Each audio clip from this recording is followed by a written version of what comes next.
about Bob that really stood out to me was he really loved his job. He loved what he did. He loved being a reporter. He loved writing obituaries for people, for covering the Black Hat football games, and he especially showed me how much he loved his wife. He and Peggy are very special people. She even baked me a cake, a chocolate cake, just for me, for coming out there. The thing about Bob that I really admired was his authenticity. He acted almost like a little kid. He really enjoyed what he did, and what really shined through all of this was his love for people. He and his wife made me feel really welcome into their home, and it's an experience I'll never forget.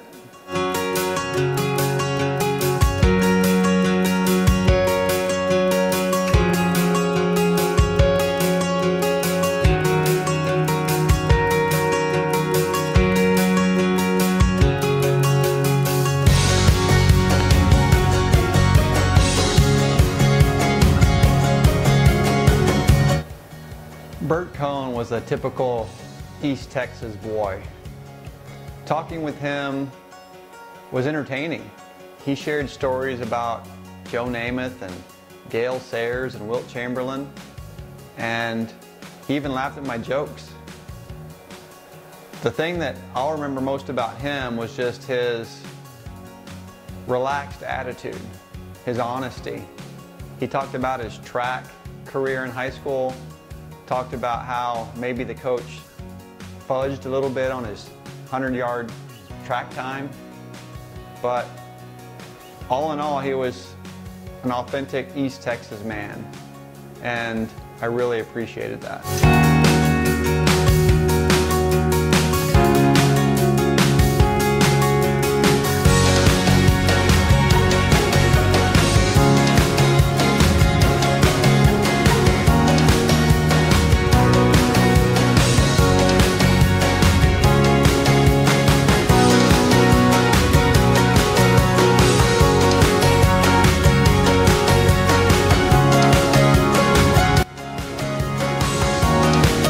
Junior coffee.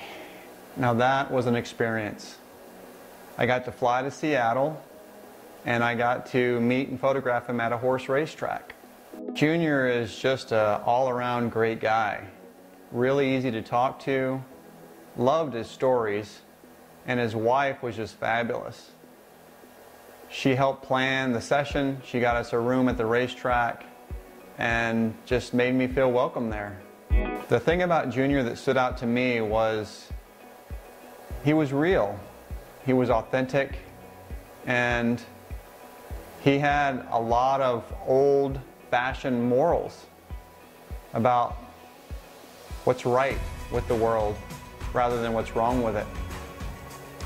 And I just enjoyed all of his stories, playing with the Falcons, playing with the Packers.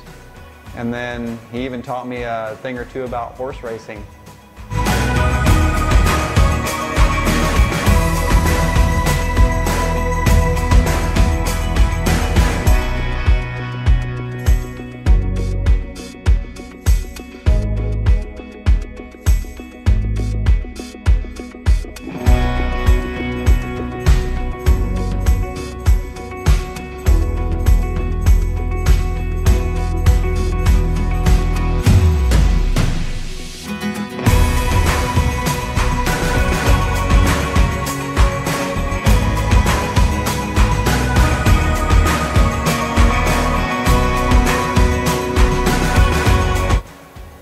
Scheduling Mike Singletary was probably the most difficult out of everyone. It took me about 6 weeks to get him scheduled. But, you know, the more famous you are, the harder it is to get access to. So I guess that theory holds true. Mike was very intimidating over the phone. Short statements, a few questions, a few objections, but he was totally different when I met him. Again, the preconceived notion that we have formed over a phone conversation versus real life is night and day. I had about 15 minutes with Mike, and we got some really good portraits, But the thing that really stood out was he's very down to earth, very approachable guy. The thing that I'll never forget about Mike is he's a man of conviction. He's a man of integrity. And even though he comes across as this hard-nosed, gritty, unfeeling kind of person, that's the farthest thing from the truth. He talked about how his 1985 Chicago Bear World Championship team wasn't the best talented or the most talented team in the NFL, but they all had a desire to win. And when they came together with that same desire and unified, they were the best probably that's ever been. So if there's something about Mike that I would want people to know is he's a very approachable guy, and deep down inside he's got a heart that is big enough for more than one person. And if you ever get the opportunity to get to know him, he's probably going to be the kind that will be a loyal friend for the rest of his life.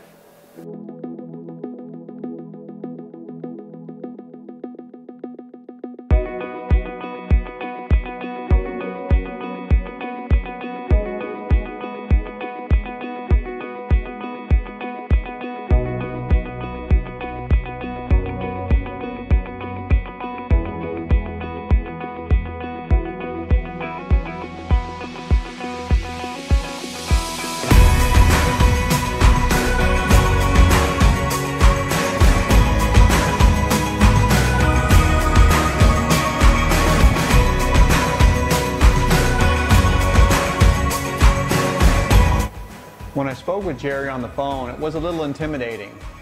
He had this real deep voice and he talked slow, but then when I met him, it was like night and day. He was this happy, funny, joking kind of guy. And we shared a lot of stories about college football, Barry Sanders, Billy Joe Tolliver.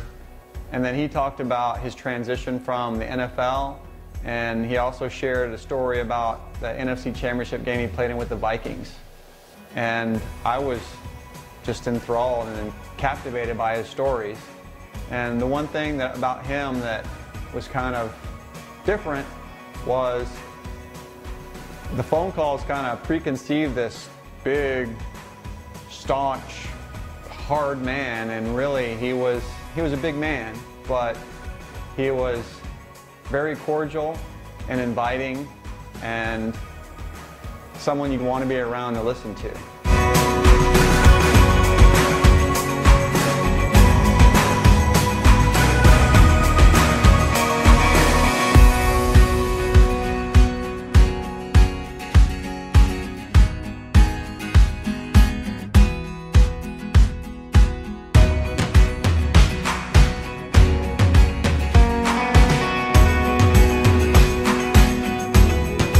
Derek Johnson, or as his friends call him, DJ, was another one of those misconceived personality type of people. Being an NFL linebacker, playing for the Kansas City Chiefs, and making millions of dollars, you'd think he'd have a really big head and be full of himself, but that's the farthest thing from the truth. He actually has a heart for people, and when he retires, he's going to continue training young kids and mentoring them and helping them become athletes and respectable men in society. And that's something that really stood out about him that I'll never forget.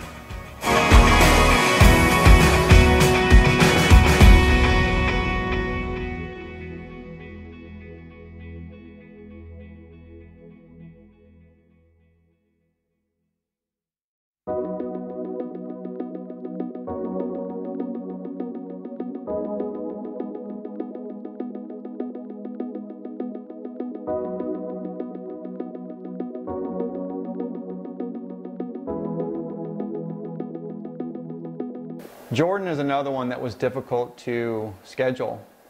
7 weeks of phone conversations and texts and emails, and it finally happened.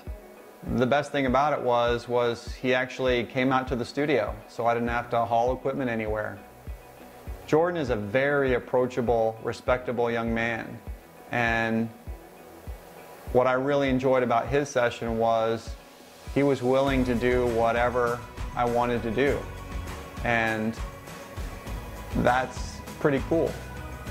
The one thing that stood out about him is that he was busy the entire 7-week process, photographing and filming his television show, but he was always respectful to me, and he was a man of his word. What he said was, we'll get it done, and we definitely got it done, and I appreciate that about him.